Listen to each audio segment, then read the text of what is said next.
The doors were closed in the room where the disciples were for fear. Jesus came and stood among them. "Peace be with you," he said.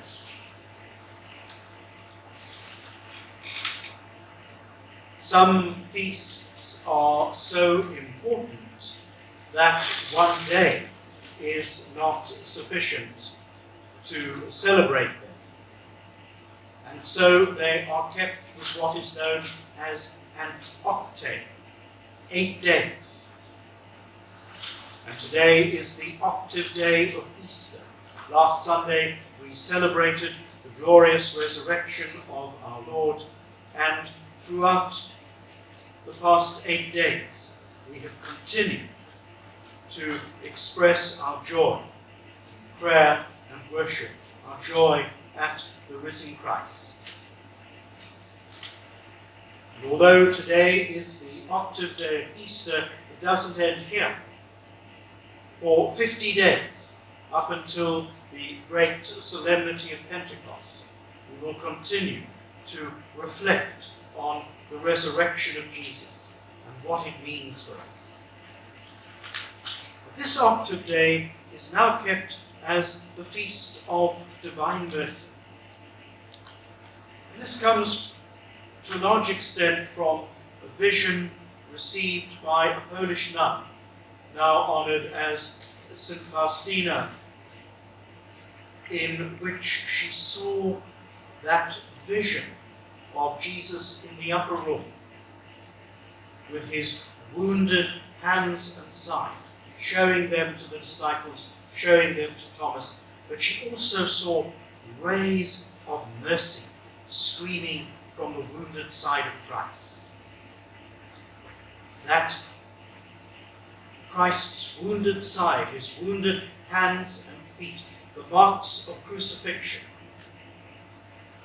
are not something from which we are to recoil in horror, but rather to see them with eyes of hope, because they are signs of God's mercy. God's mercy and compassion for a fallen human race.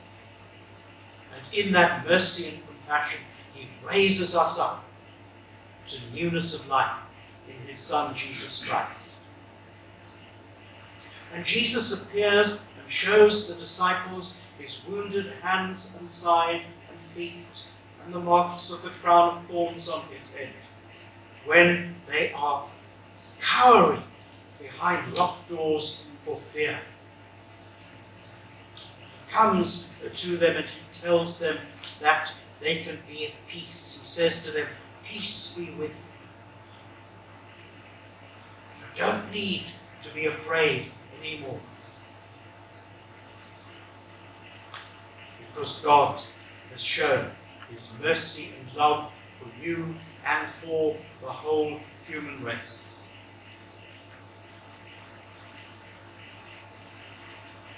Then he tells them, "Go and spread that message, the greatness of God's mercy. As the Father has sent me, so I send you." And that, brothers and sisters, has been the calling, the vocation of the church down the years, to spread the good news of God's mercy revealed in his Son, Jesus Christ.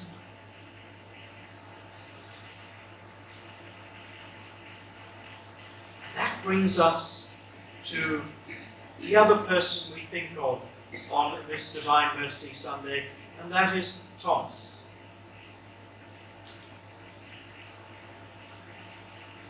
Now, slanderously, Thomas is referred to as Doubting Thomas. But he was not a doubter. Yes, he wanted evidence, as we all do. But as soon as he got the evidence, as soon as he saw those wounded hands and feet and side of Jesus, he falls down on his knees and makes the greatest profession of faith in the gospel: "My Lord and my God." Why was it that at first he couldn't believe? Because we are told he was not with the disciples when Jesus first appeared to them. We experience and receive and understand and believe in the mercy of God when we are gathered together as the community of faith. Sometimes people say to me, I don't need to go to church to be a Christian. Well, of course, in a sense, they're right. But it's much harder to be a Christian outside of the community of faith. We draw faith, we draw strength from one another as we gather together to worship and pray and to celebrate the mercy of God revealed in His Son. And so, because at first, for whatever reason, Thomas wasn't with the others, he found it hard to believe. But as he gathers together again with his fellow apostles and encounters the risen Christ, he is able to believe, and then he goes to spread that gospel, that good news of the mercy of God to many parts of the world. According to tradition, Thomas went as far as India. And the Christian people of India today, acknowledge him as their patron saint because he brought the gospel to their land. He brought that gospel that he encountered in that room with his fellow apostles. And the good news of the mercy of God is that even when we may be cowering for fear, and perhaps it's not that long ago that we were literally hiding behind locked doors for fear during the pandemic, at those times, Jesus comes to us as he came to the apostles in the upper room, as he came to Thomas, as he has come to Christians down the years. He shows us his wounds. He says, do not be afraid. Peace be with you. I am alive. Because I am alive, there is nothing to fear. And we see the transformative power of the mercy of God if we contrast that group cowering behind locked doors for fear with that group we read of in the first lesson today, the early church.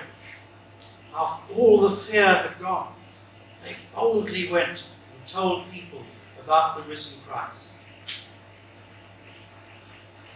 And so too, as we gather today, the risen Christ comes to us in the scriptures and in the forms of bread and wine. He shows us his wounds. He shows us the mercy of God revealed in those wounds. He says, do not be afraid. And then he says, as the Father has sent me, so I send you. In the name of the Father, and of the Son, and of the Holy Spirit. Amen.